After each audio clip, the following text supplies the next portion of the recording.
Et salut à tous, c'est Max. Et salut à tous, c'est Alex. Aujourd'hui, on va vous parler d'une énorme multinationale qui fait la pluie et le beau temps sur internet, qui est implantée à Silicon Valley. On va parler ni plus ni moins de Google. Yeah.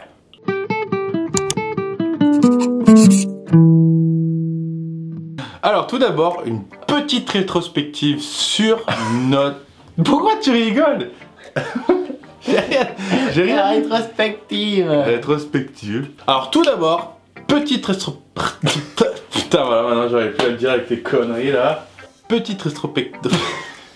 Rétrospective. Alors tout d'abord, petite rétrospective sur la firme qui nous a tant apporté. Google, c'est né d'un projet sacrément ambitieux, on va pas se mentir. Ouais, c'est ça.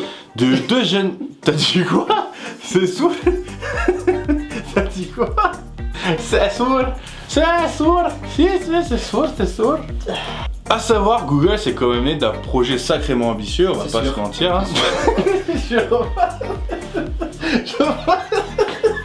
Google, c'est né d'un projet sacrément ambitieux, on va pas se mentir. Alors, c'est deux jeunes étudiants de Stanford, Larry Page et Sergey Brin. Excusez-moi pour la prononciation, je suis pas très doué. Ils ont commencé par créer un premier moteur de recherche qui s'appelle Backrub.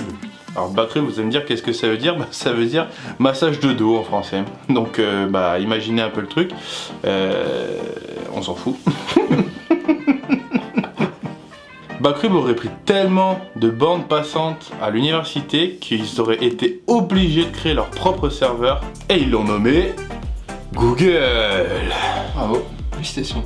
Tout ceci fut créé en 1997. C'est en 1998 que Google commence vraiment à monter grâce à des investisseurs qui ont vu le potentiel de cette petite entreprise. Google prend un énorme coup de boost en dépassant les 3 millions d'utilisateurs par jour. On va pas se mentir, on dirait pas non à 3 millions de vues par jour, non. Alors n'hésitez pas à mettre un petit j'aime, à cliquer sur la cloche pour nous suivre et pour nous mettre un petit coup de boost aussi. N'est-ce pas? Pour revenir à la montée de Google et non de l'Everest, les 3 millions d'utilisateurs attirent beaucoup d'annonceurs. Les 3 millions d'utilisateurs attirent beaucoup les annonceurs. Et ben ils n'hésitent pas à mettre la main au portefeuille pour tout simplement investir dans de la publicité sur Google, car vous le savez, hein, la publicité Google, enfin bref, ça va ensemble quoi. Et à partir de là, les moyens économiques de Google explosent et il devient l'un des gros leaders mondiaux des moteurs de recherche avec par exemple Yahoo, Linkos, hashtag vidéo de Norman. Et voilà. Non, voilà. Tu sais, voilà. Voilà.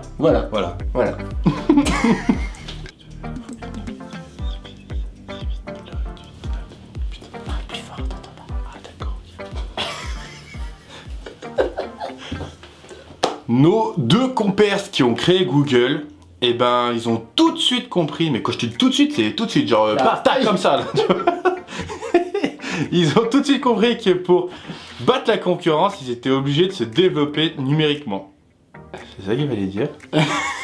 En innovant et en diversifiant leur contenu. Ils font exploser les profits avec Google AdWords. Google AdWords, c'est quoi? C'est un système qui permet de cibler les personnes au niveau des publicités. Donc pour proposer quelque chose qui plairait aux potentiels acheteurs qui naviguent sur Google. De plus, ils deviennent juste multilangues pour proposer le service de recherche dans le monde entier. Rien que ça. C'est fort. C'est très fort. C'est très très fort. Voilà.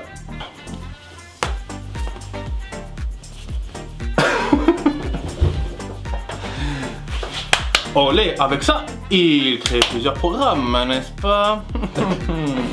Qu'est-ce qu'il nous crée comme programme? Eh ben, il nous crée Google Maps, Google News, Picasa, Google Chrome, et ils finissent par s'étendre sur les mobiles avec le fameux, le grand, l'ultime, que dis-je, le très connu Android, mais aussi le Chrome OS, et à savoir, ils ont même racheté YouTube! Juste ça, YouTube! Et ils ont des parts Facebook, juste pour dire d'être sûr à 100% qu'ils ont un peu tout. Certes. En gros, c'est le Walt Disney de l'internet. C'est beau ce que je viens de dire. Oh, comme c'est beau. Oh là. Mais mon cher Fred, tout est gratuit. Comment ils font pour gagner de l'argent? Parce que nous, tout est gratuit, mais on gagne pas d'argent. Très bonne question, mon cher Jamy. Et oui, très bonne question à laquelle je vais répondre. C'est là que les choses s'assombrissent un peu pour Google. Parce que faire des services gratuits, c'est bien, mais comme on dit souvent, quand c'est gratuit, c'est toi le produit. Comme tu l'as dit précédemment, mon cher Jamy, on peut voir que Google arrive à cibler les publicités qu'il doit envoyer selon les mots-clés qu'on tape dans le moteur de recherche. Il faut savoir, je pense que vous le savez tous, mais quand même on va le rappeler, que Google a toutes nos données personnelles, toutes les données qu'on peut avoir sur internet, et il serait capable d'y vendre au plus offrant. Donc Google serait une sorte de Big Brother? Plus ou moins, parce qu'il faut savoir qu'il y a de plus en plus d'États qui luttent contre les protections des données personnelles. Nickel. Cette année, par exemple, à la Commission européenne, ils ont demandé à Google de justifier sa politique de conservation des données personnelles pour que tout le monde puisse savoir que nos données peuvent être utilisées, mais aussi pour éviter que nos données soient vendues et utilisées à n'importe quelle entreprise qui le demande. Il n'y a pas que Google qui est soumis à cette loi. Hein? Bah bon? Et ben non. Ah bah vas-y, c'est un sujet d'actualité. Hein. Il y a aussi Facebook.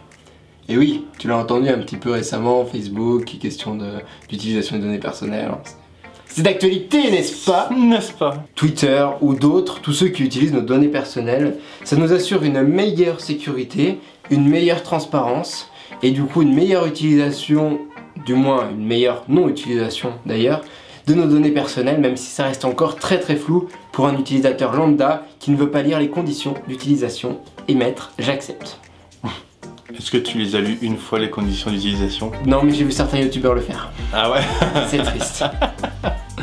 Très bien. S'il y a 1000 vues sur cette vidéo, 500 vues. 500 vues, on lit toutes les conditions d'utilisation de Google. En 1000. Non, 500. On lit les... Vu que vous avez envie de nous faire chier, vous allez partager. Voilà. Mais ça nous embête pas, au contraire, on s'en fout. On lira les conditions d'utilisation de Google et à mon avis, ça peut être drôle. Pour revenir au sujet, on peut dire du coup que l'Union Européenne, pour une fois, a bien fait son travail sur ça. Ça dépend comment on voit les choses, mais personnellement, moi je trouve que c'est plutôt pas mal qu'ils essayent de nous sécuriser un peu sur les informations personnelles. Plutôt oui, au moins on peut être sûr que les vilains Big Brother ne suivent pas partout et qu'on soit un petit peu tranquille, smile like Karen. Vous l'avez compris après cet instant culture. Et non Star Wars. Et oui, parce que pour ceux qui ont suivi la semaine dernière, l'instant Star Wars était avec nous, on le remercie grandement d'ailleurs. Bisous, des bisous, comme il aime. Avec sur tes petites fesses là. Petit cœur rouge. On va vous montrer qu'avec les applications super bien faites de notre géant d'internet, on peut avoir des petits jeux bien sympas. C'est ce que vous verrez dans les prochaines vidéos, petite énigme pour vous spoiler et surtout vous faire rechercher. Vous avez trouvé? En tout cas, n'hésitez pas à le mettre en commentaire si vous avez trouvé. On vous fera un petit clin d'œil dans les prochaines vidéos si vous nous trouvez les sujets, n'est-ce pas, Jean-Michel? C'est marqué, hein.